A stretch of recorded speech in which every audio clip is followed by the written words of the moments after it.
You're listening to the Unlocking Africa podcast. My dad was a smallholder pineapple farmer, and I saw like the hustle when it comes to farming. So I decided not to pursue that route. I studied how to become a mechanical engineer. In Africa, because of our land tenure system, everyone in the family needs to own a portion of the land to be able to grow something. That has created this smallholder farming system.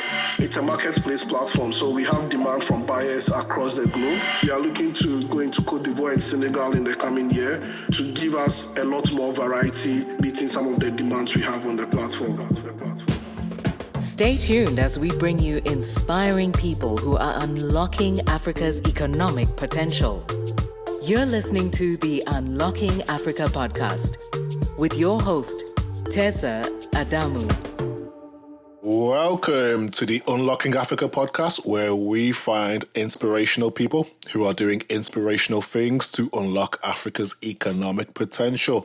Today, we have Desmond Koney, who is CEO and founder at Complete Farmer, a Ghanaian tech company which empowers African farmers to conduct their work in a much more sustainable and profitable way.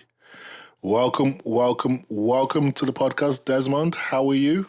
I'm good, Tessa. I'm good. I'm happy to be here, and my regards to all your listeners out there. Fantastic. It's an absolute pleasure to have you on the podcast. As always, I like to get started and get straight in. So I was hoping you could give us an introduction into who Desmond Koney is.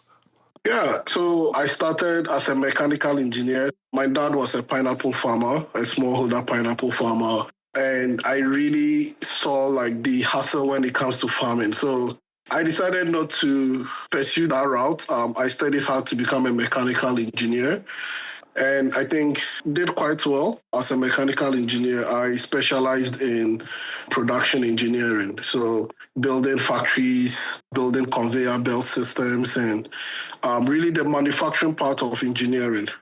And I think it gave me the opportunity to build some products in China. And I think through that experience, I really saw what manufacturing was in China. At the time, Alibaba was on the rise, and you'd see people converting their garages into factories. And then, unfortunately, my dad passed away. Sorry. And I inherited his farm. He passed over the farm to me. And I remember at the time when I got hold of the farm, I was like, how do I do this? And I think my experience from Alibaba working in manufacturing in those days, I started to say, like, if I take his farm and make it work like a factory, I'm sure I probably could manage it better. And so that's where really the idea for Complete Farmer came, and that was my introduction into agriculture when I got the inheritance of my dad's farm, pineapple farm. And so I think when you look at what Alibaba had done for manufacturing in China, where even like you see people using garages for some small scale manufacturing and shipping to the rest of the world, I thought that was a model you could replicate, and the best place to replicate that for agriculture was in Africa, where you have small holder farmers or small size production. And factories are basically like farms. All the resources come to the sites and the products leave from that site. So if we could make that work, then we could probably build an Alibaba for African agriculture. And that was the pursuit that led me to starting Complete Farmer. And yeah, that's a bit about my background. So from mechanical engineer to reluctant farmer. So could you give us, I guess, an overview of Complete Farmer in terms of its core mission in transforming African agriculture? Yeah, so when we started Complete Farmer, we very much stuck to the mission of making sure that the entire supply chain of agriculture is more robust and is able to feed the demand of the world. You hear a lot of people say, oh, Africa is the breadbasket of the world. Africa has the most arable lands. And the vision for Complete Farmer is to be the vehicle that realizes that vision for Africa. As things stands now, it's very difficult for a farmer to by themselves export products everywhere. And so the challenge you hear farmers mostly face is we want markets for our produce. We are not getting competitive markets.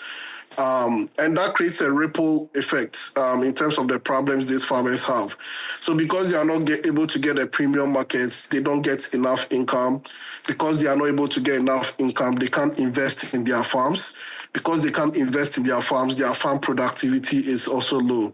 And that's basically the state of agriculture in most places in Africa is this ripple effect of one problem cascading into another. And when you speak to like the big food buyers in this world, they always tell you, look, we are always looking for food. We are always looking for where we can buy these crops. But somehow they never try to source from Africa. And the main reason we found out is it's really a big supply chain problem. There is really no visibility between the demand and supply in that regard. So the vision of Complete Farmer is really to build that vehicle that really connects this demand to supply. And in doing that also, we want to be able to help the farmers know and do what it takes to be able to meet that demand. So for the kind of buyers we are looking at, and one of the reasons we realize why African farmers are not able to sell to these premium markets is mainly because of quality, right? Farmers in Africa grow like, oh, it's food. Everyone is going to buy at the end of the day. So let me just put the seed in the soil and do my growing. And what we find out is for the big food buyers, there are certain quality specifications that they have that these farmers do not even know about or even know how to meet. So, for example, if a big company, an FMCG, is looking for soybean to produce baby food, there's certain protein content, there's certain characteristics of that soybean they look out for so that they can have consistency in their products that they sell on the market. Most of our farmers may know how to grow soybeans, but may not know how to meet some of these specifications.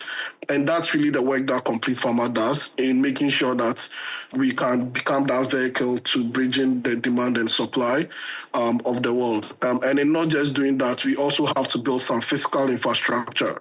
One of the reasons farmers are not able to meet this market requirement is because of the lack of things like post-harvest processing infrastructure, in their local communities. And that's an investment that we also make to enable realize the vision. Yeah. Thank you for sharing that. You touched on the demand and supply and also the infrastructure. So if we look at the supply of local markets, how do you see the role of agritech companies such as Complete Farmer in addressing food security within the region? I think agritechs play a very big role. So, as we have it now in Africa mostly, when it comes to food production or primary production of agricultural produce, everything is happening in silos, So, for instance, a farmer sits somewhere in his village, but there's an improved seed variety in the city he doesn't know about. There could be some connections that agritechs bridge these gaps to make sure that we have a stronger value chain. Farmers, even by themselves, are mostly smallholder farmers in Africa, in the sense that in Africa, because of our land tenure system, everyone in the family needs to own a portion of the land to be able to grow something, right? So that has created this smallholder farming system, and then obviously working capital for farmers. So there are a lot of unique opportunities along the value chain that I think agritech with their technology can fill the gap. But I wouldn't want to say, okay, it's not just agritech in the SaaS sense of it. There's also real infrastructure that needs to be built. With some of the farmers we work with, when you tell a farmer apply fertilizer or 5 grams of fertilizer, mix it this way, sometimes they really need the tools to be able to do that. If you tell them space your plants 5 centimeters or 15 centimeters apart, they don't have the tools to be able to guarantee that it's exactly 15 centimeters, right? So there is some combination of like hardware that needs to be built or hard infrastructure that needs to be built to strengthen the value chain. And I think these are opportunities for agritechs in the space. And I think data is now keen. Just knowing the price of the market of what I'm going to grow. If I'm growing something now. It's May now. That may probably be ready in September. I need to know what the market prices will be in September and how I manage my costs now, so that when it's September, I'm also ready to capitalize on the market then. And so some of those decisions are really data decisions. And this takes into consideration like the weather forecasting system, the soil conditions, what crop to grow, what the market is looking for. Finding ways to give those type of insights to farmers to make the right decision, coupled with a robust supply chain for the agricultural value chain, is a big role that I think agtechs across the continent can solve for as well. Yeah. You touched on the point that when it comes to farming within Africa, a lot of things happen in silos. So what role do you think technology, specifically AI and data-driven insights, can help in breaking those silos? I think there's been a lot of talk about generative AI in many industries, but I think particularly for agriculture, the role I see AI playing is being able to AI has the ability to read different data sources and summarize that to you, right? And so being able to get insights from different data sources and being more of a reader and being able to read copious amounts of data, and being able to let the user know, okay, based on the data and based on what we've seen, this is what you need to do. And I think decision making in the agricultural value chain is very critical, and not just for the value chain, but even for policymakers. If every country should know how much production, what the weather forecast for that particular year is going to have on its GDP based on the agricultural outputs from that country. These are decisions that I think AI plays a big role in helping policymakers make the right policies for farmers as well. So I think AI does play a big role when it comes to decision making on the farm and off the farm. Another example I could give is when you try shipping pineapple to Europe, for example, the fruit pineapple only gets sweet as it's attached to the parent plant. Once you cut it from the parent plant, it stops sweetening and starts ripening. So how do you get a farmer to know when is the right time to harvest their pineapple if it's going to London, versus when to harvest if it's going to China, right?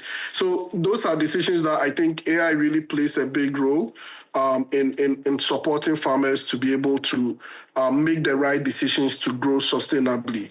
Making these decisions require reading a lot of data sets to be able to guide these farmers. And that's really what we are building a complete farmer, is to not just look at the agricultural sector as what's happening on the farm, but what's happening with all the macro factors that affect the production of a smallholder farmer.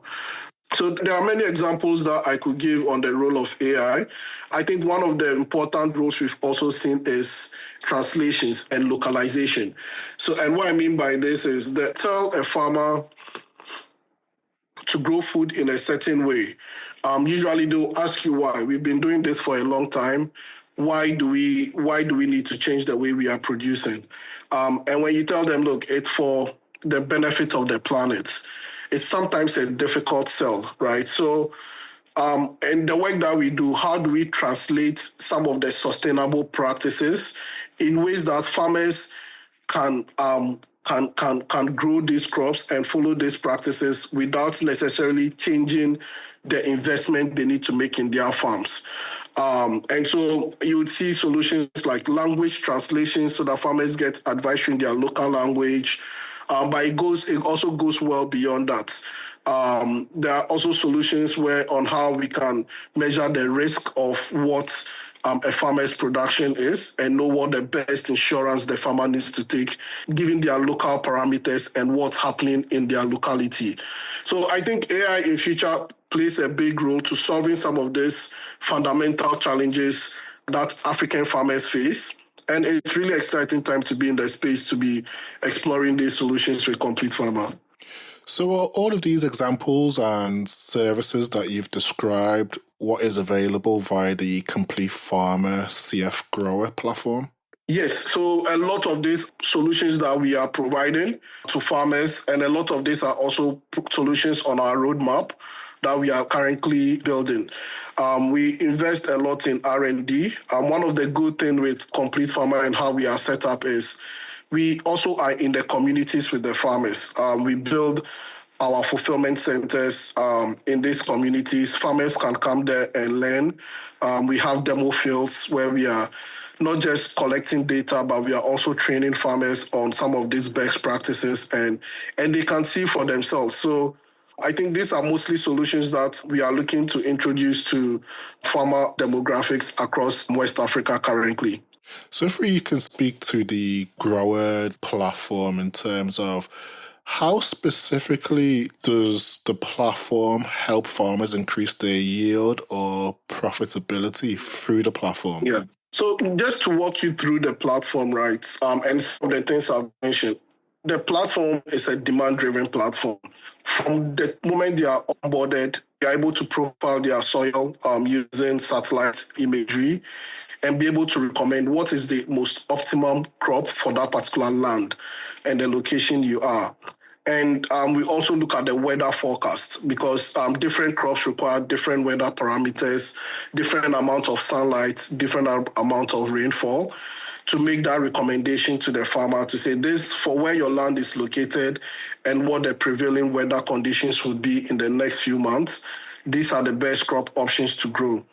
Now, once we've done that, we also then match them to real demands. So on the platform, it's a marketplace platform. So we have demand from buyers across the globe that we match to these farmers.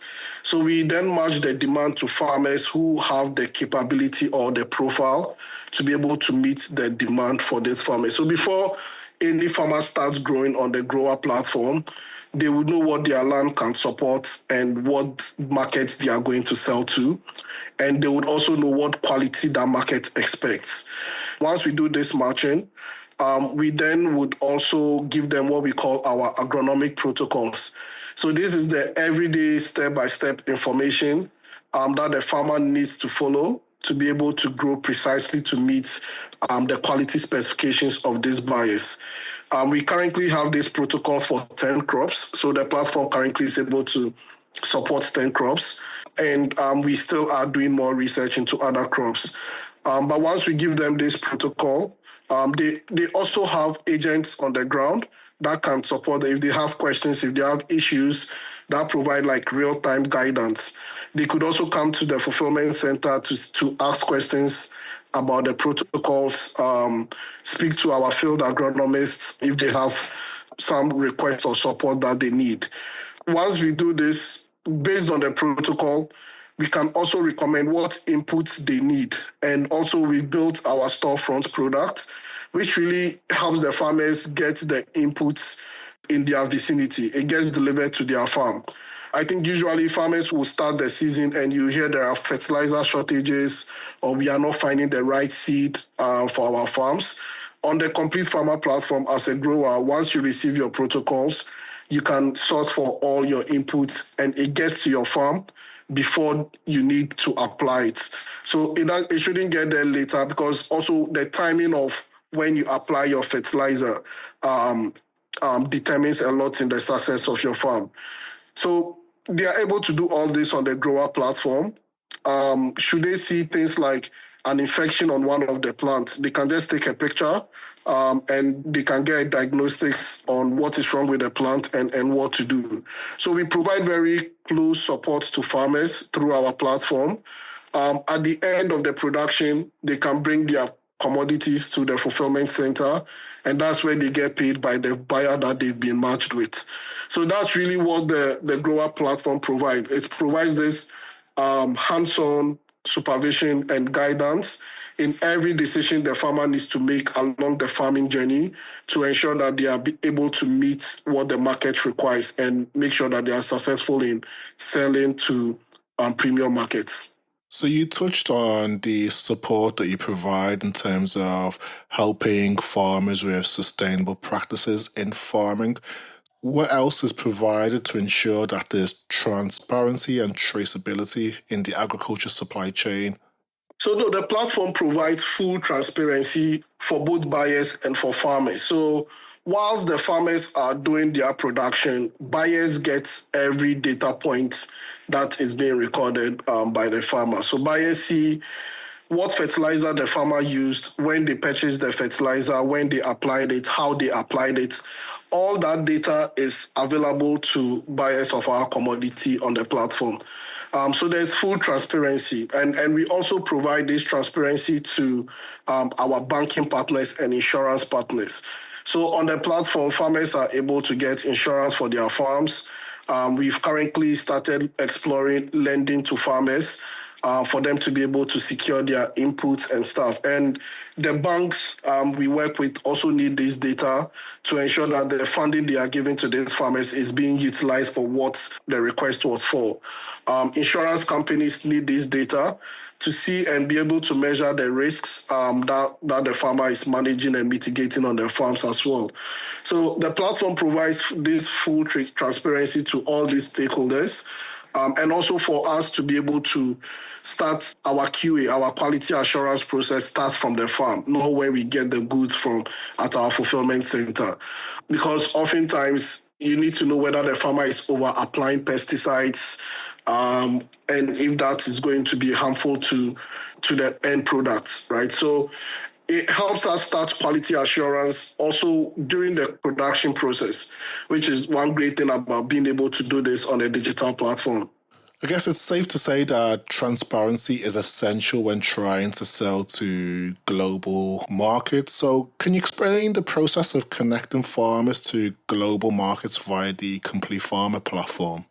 So, yeah, I think one of the biggest value prop for our buyers is usually when buyers, and the reason why you don't see a lot of buyers buying directly from African farmers is the cost at the end of the day becomes very prohibitive for them, because if they don't have a reliable supply chain to rely on, or if they don't find a middleman, and that's why you see a lot of middlemen in the agricultural value chain in Africa, then building that or doing that backward integration becomes very expensive for most of these buyers. And so they really come to the platform to look for alternative ways to source. One of the things we are seeing on the platform today is based on the tariff situation between the US and China. A lot of Chinese buyers are looking for new places to source soybeans. And we see this demand on the platform. And once we see something, the demand on the platform, we need to check to see if we do have farmers on the platform with the capability, meaning they have the land, and the land is located in a place where it has favorable weather conditions to grow to meet their specification.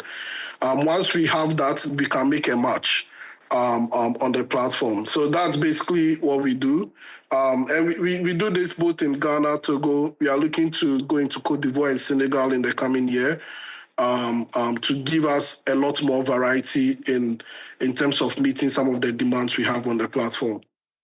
So, at the over end, in terms of enabling the farmers to access global markets, how do you actually collaborate at the over end with food companies to help streamline sourcing and also improve supply chain efficiencies? So, many of these buyers we have, these FMCGs, food processors, are very interested in strengthening their supply chain. I think one thing that has been a very big blocker for them or bottleneck for them is the lack of traceability. They really need to know which farmer really produced this crop that I'm using for my production. And what we are seeing is a lot of them are looking for ways to see how they can help those farmers to ensure that they, as an FMCG or as a food producer or a processor, have their raw materials secured. And so a lot of them are using their corporate social responsibility budget to figure out how do we provide tractors to these farmers? How do we provide them irrigation as well? And the Complete Farmer platform, because of this traceability feature that we have, we are able to make these connections. So if there is a buyer that is looking to support farmers in his supply chain to ensure that they can grow more competitively, they are able to do that. We've had buyers looking to help the farmers that they procure from on the platform to be able to get like certifications, which would basically help their own offtake as well. So I think there's a lot of connections that can be made in the value chain if we are able to allow that transparency, and a lot of work can be done in strengthening the supply chain as well. There's also the role that the government needs to play in all of these interventions that we are seeing on the platform. We still need good roads. I think if we can find good roads to where the food is grown, or if the government can build good roads to wherever farmers are located, that solves a big part of the problem. And also, internet connectivity is one of the challenges. And those are the problems that I think are yet to be solved in the value chain to enable us make the African farmers more competitive. Because all these digital solutions would require some level of connectivity. There are places in Africa where you don't get any network reception on your phone. And I think those infrastructure issues, if resolved, would help the value chain to resolve some of its own problems when it comes to irrigation, when it comes to mechanization of farms, when it comes to certification of farms. These are ways that I think the value chain should be able to take care of itself if this infrastructure should be built. So if we look at the complete opposite end of the supply chain, what has been the impact of Complete Farmer on local communities, especially regarding job creation and economic stability? I think that's really for us, the impact is really one of the biggest perks we get from doing this work is to be able to go into the communities and see some transformation in this community. So I think first the building of fulfillment centers, which are production units in these farming communities where there really isn't any economic activity, creates jobs for people to be able to.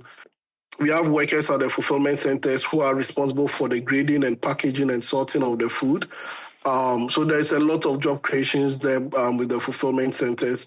We also engage agents in this community. So a lot of the youth in these communities, we give a lot of training to be able to support farmers within their community. So you get agents who want to represent their village and give back to their village as well and make sure the farmers in their villages are also being more competitive. So the job creation angle across the value chain is immense. Now, we've seen some of our farmers also increasing the size of their farms or even diversifying their production. So a lot of farmers, after they earn more money working with Complete Farmer, would either complement their production with animal husbandry. So you see farmers buy cattle to store their wealth. And that's like a sign in their community of what economic success looks like. We've also seen other farmers invest in things like getting a motorcycle to be able to take their kids to school, being able to afford school fees for their kids in some of these communities. So that's really the impact that we see. And then from a climate perspective, through the protocols, we are able to help farmers adopt sustainable practices and also be more adaptive to the changing climate in their community. So we are seeing more success, seeing farmers increasing their yield. It's something that is very satisfying for us at Complete Farmer when we see the impact that the work we are doing creates. So if we look at the beginning of the farming cycle in terms of inputs, with the platform, how do you track and manage the resources that the farmers purchase, in terms of seeds, fertilizers, equipment? Yeah, we work with certified and trusted wholesalers when it comes to seeds and inputs. So we make sure we are buying directly from the source and also skipping the middleman in that value chain as well. We do a lot of verifications with some of the vendors we have that provide this to farmers. And some of them are very well-known global brands. who just do not have the distribution network to the rural communities where these farmers are located. And one of the important things or value propositions for these vendors is our fulfillment centers. So a lot of times you'd see that a lot of these fertilizer producers or input providers are located in the cities, and a lot of our farmers are up country, right? And there really isn't any data that informs these vendors how much demand for chili pepper seeds will be needed this year. There's no data telling them how much fertilizer chili pepper farmers in Ghana or Togo would need. So by being able to have farmers having dedicated production on our platform, we are able to tell these vendors, look, this area or this village will need this amount of fertilizers, need this amount of seeds. And be able to use our fulfillment center as a distribution center. So these vendors will then bring the seeds and fertilizers to our fulfillment center. And when a farmer makes a purchase, they just can get it from the fulfillment center closest to them. So being able to use a lot of data to inform what inventory levels some of these vendors need to have, how to distribute the inventory across the country, helps us to be able to make sure that when the farmer needs these inputs, the input is there for them to be able to acquire. And some of these vendors also are willing to give farmers some input on credit as well, which is one of the great things that I think is helping farmers really adopt some of this. Because a lot of times for new varieties of seeds and fertilizers, it comes at a higher cost. And I think through some of these credit mechanisms, farmers are more willing to adopt new seeds technologies, input technologies as well. Yes, yes. Buying seeds, fertilizers, and equipment can be a challenge. So, outside of these challenges, what are some of the most common challenges you're seeing African farmers face today? African farmers face a host of problems. I think, but the biggest ones I would say would be getting credit. Everyone wants to tell the farmer what to do, how to grow, but no one gives them money to do the things that they say. And I think that's one of the biggest challenge. A lot of these farmers do have arable lands and have the capacity to be able to expand their production to help ensure food security. But farmers have a big challenge when it comes to securing credit from the banks. Oftentimes, their lands are not accepted as collateral. And so it's very difficult for them to secure credit. And I think that has become a very big problem if we really want to solve problems in the agricultural value chain. I think credit is one of the biggest problems that we need to resolve for. Mechanization is also another challenge that farmers have. I think African farmers are often on the short end because mechanization requires skill, right? And the way these farmers are set up, they are more small scale production. So buying a tractor to work on a 3-acre land doesn't give any economic incentive to anyone to do that, right? So, and given that most of our farmers are smallholder farmers, it's really made the problem of lack of mechanization very more serious. But I think this is something that can be resolved with like unique business models. At Complete Farmer, we are always looking to partner with companies that give tractors for lease, where the tractors work on these fields. The farmers don't need to own them. So it's some sort of circular economy models around mechanization. I think there are also unique models for irrigation using solar pumps for smallholder farmers. I think that has a solution in the market. But for things like tractors and equipment, it's still a big gap that farmers have. You mentioned mechanization is a challenge. So, how do you balance the need for mechanization and technological innovation with actual realities of rural farming? So I think we really rely on partnerships for this. where we find our strongest competency at Complete Farmer is being on the field with the farmer, helping them with their protocols that they need to follow and making sure we provide our support.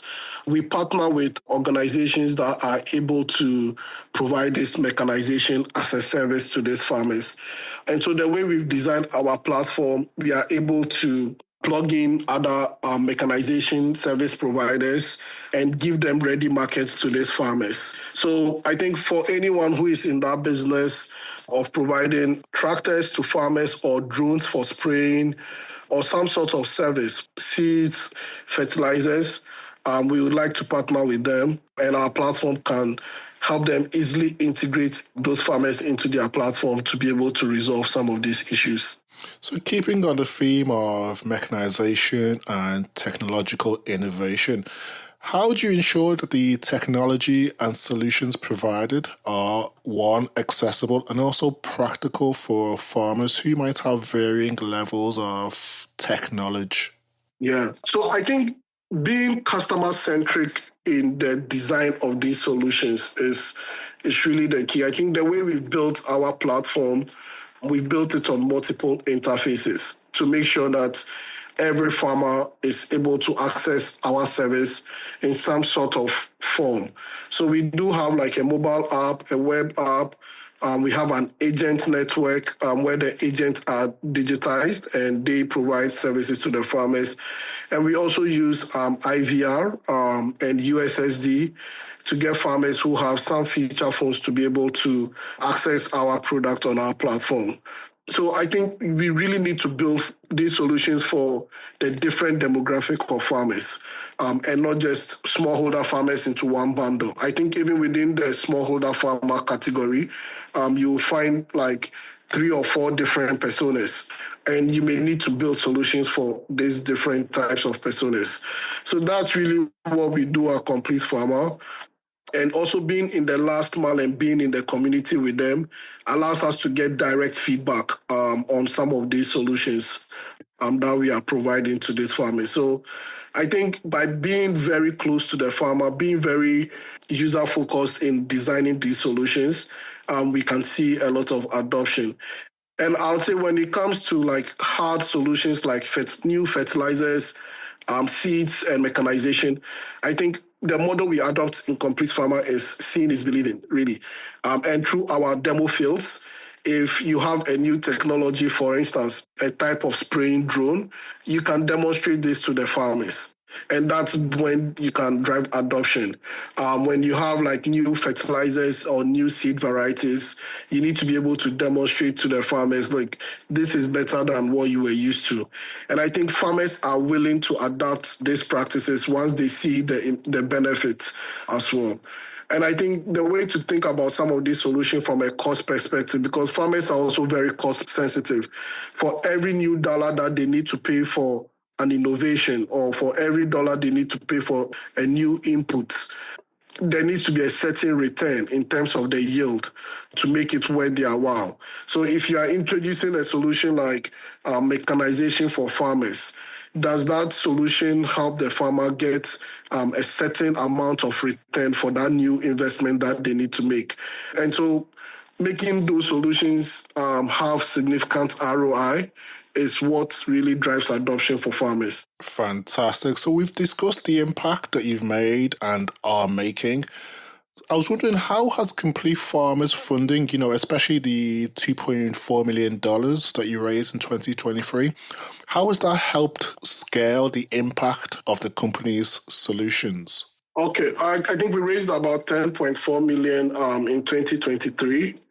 And basically, this is what has enabled us to deepen our impact in the communities. We've been able to build our fulfillment centers. We've also been able to build our tech solution to be able to provide farmers more localized solutions. So we build, aside from before we just used to have the mobile app, we've been able to build the agent network. We've also been able to build IVR interfaces to these farmers. We are also able to help local translations for these farmers as well. So all the protocols get translated in their local language. they can just call an agent, speak their local language. That gets translated into English for the field agronomists to be able to know how to provide support to these farmers. And I think it also helped us expand into Togo as well, where now we are doing about 30% of our business is now in Togo. So I think it's really been able to help us widen and deepen our impact. And we also had fantastic investors to work with as well. I think most of the investors, when you have investors that are aligned and really care about the outcomes for farmers, it makes that alignment shows within the company. And I think Complete Farmer is very fortunate to have investors that are that mission aligned. Looking ahead, where do you see the future for Complete Farmer? Where do you see the company in the next, say, 5 to 10 years? The picture I like to paint is we are building the Amazon for African agriculture. Yes. And I think for us, it's really being able to realize the potential of African agriculture and making Africa the breadbasket of the world. So I think in the next 5 years, we have plans to replicate what we are doing in East Africa and Southern Africa and make sure that about 30% of Africa's agriculture output goes through the platform and finds the needed markets. But given the size of the market, we think this could even be more. But we like to be very modest and conservative about our growth expansion. But yeah, I think it's really an exciting time to be in the industry as well. It's really an exciting time with all the technologies being developed now to be able to really capitalize on that as well. So if we look at the wider farming agritech space, what do you think the agritech space in Africa will look like in the next 5 to 10 years? I think we'll be seeing more consolidation of technologies. I think when it comes to agritech, the outcome is, for anyone in the space, the outcome is just a singular outcome, which is increasing productivity of farmers of their yields. And I think that really spells out for a lot of consolidation in solutions. So I think also collaboration as well for some of these solutions. I think for a long time, agtechs have also worked in silos as well. And I think to be able to solve the problem of food security in Africa, we'll start seeing more collaborations between agtechs because we are working for the same users. And at some point, it only makes sense that we leverage on each other's strengths to be able to solve this problem. So I see a lot of consolidation and collaboration among agtechs in the space in the next 3 to 5 years, yeah. Thank you for sharing that. Last question. Quote of the week.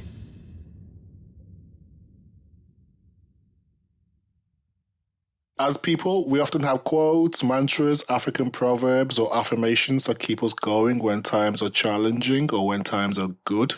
Do you have one that you can share with us today? Yeah, I think this is something my dad used to tell me when he was alive. It goes, life is a risk. If you don't take that risk, you'll be at risk. So I would encourage everyone out there to take bold steps, make bold bets to be able to solve the big challenges that we have. Brilliant. That's a fantastic quote. I love it. And thank you for sharing it with us today. And thank you for joining us today for this insightful conversation. It's been a pleasure learning about the work that you're doing through Complete Farmer to empower African farmers and also promote sustainable agriculture. So looking forward to seeing the company continue to grow and make an impact. Thank you for joining us on the podcast today, Desmond. Thank you very much, Tessa. And kudos to the work that you are doing and keep telling African stories. I think that's the way we build the future for Africa. Thank you very much for having me, and thanks to your audience as well. Thank you to everyone who has listened and stayed tuned to the podcast. If you've enjoyed this episode, please subscribe, share, or tell a friend about it. You can also rate, review us in Apple Podcasts or wherever you download your podcast. Thank you, and see you next week for the Unlocking Africa podcast.